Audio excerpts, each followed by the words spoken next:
दुनिया में बढ़ती अनसर्टेनिटी के बीच सोना फिर से निवेशकों का सबसे भरोसेमंद सहारा बन गया है। ऐसे में अगर आप शादी ब्याह के लिए सोना खरीदने की सोच रहे हैं या फिर गोल्ड में निवेश करते हैं तो आज की ये खबर आपके लिए बहुत जरूरी होने वाली है।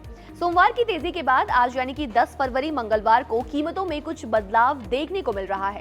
बाजार में उतार चढ़ाव का माहौल भी जारी है, तो चलिए जान लेते हैं आज के ताजा रेट्स। सबसे पहले बात करते हैं इंटरनेशनल मार्केट की यानी कि कॉमेक्स की। आज सोने और चांदी की कीमतों में मामूली गिरावट दर्ज की गई है।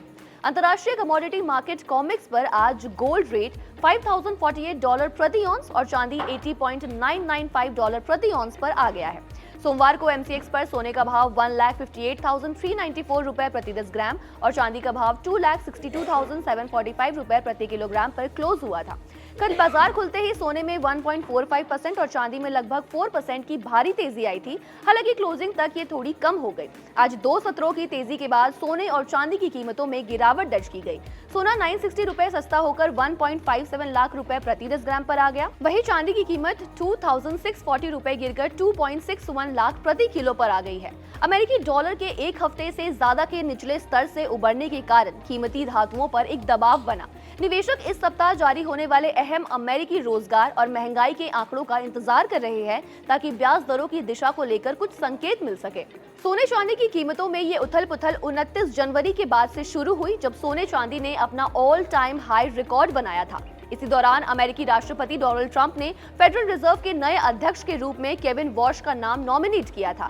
तब से लेकर अब तक मार्केट में एक अनस्टेबिलिटी का माहौल है और कीमतें स्थिर हो ही नहीं पा रही है। अब शादियों का सीजन चल रहा है, इसलिए आम जनता की नजरें कीमतों पर टिकी हुई हैं ताकि वे सस्ते में सोना और चांदी की खरीदारी कर सके। वहीं दूसरी तरफ निवेशक मुनाफे की उम्मीद में तेजी का इंतजार कर रहे हैं। कीडिया एडवाइजरीज की रिपोर्ट के अनुसार सोने की आई तेजी के पीछे बड़े अंतर्राष्ट्रीय कारण भी है। जापान में हालिया चुनाव नतीजों के बाद वहां की सरकार के ज्यादा सरकारी खर्च यानी कहे फिजिकल स्पेंडिंग बढ़ने की उम्मीद है।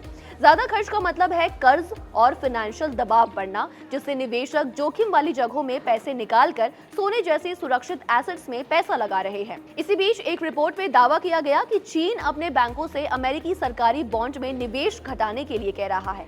इस खबर ने कल बाजार की बेचैनी और बढ़ा दी। इसका सीधा असर अमेरिका के डॉलर पर पड़ा, जो काफी कमजोर हुआ। आमतौर पर डॉलर गिरता है तो सोना मजबूत होता है और इस बार भी वही देखने को मिला। तो कुल मिलाकर अगर आप खरीदार हैं तो आज की ये मामूली गिरावट आपके लिए एक छोटा सा राहत का मौका जरूर हो सकती है, लेकिन निवेशकों के लिए सलाह यही है कि इस वोलेटिलिटी में संभल कर चले, क्योंकि जब तक अमेरिकी डेटा और महंगाई के आंकड़े सामने नहीं आते, मार्केट इसी तरह उतार चढ़ाव का सामना करता रहेगा।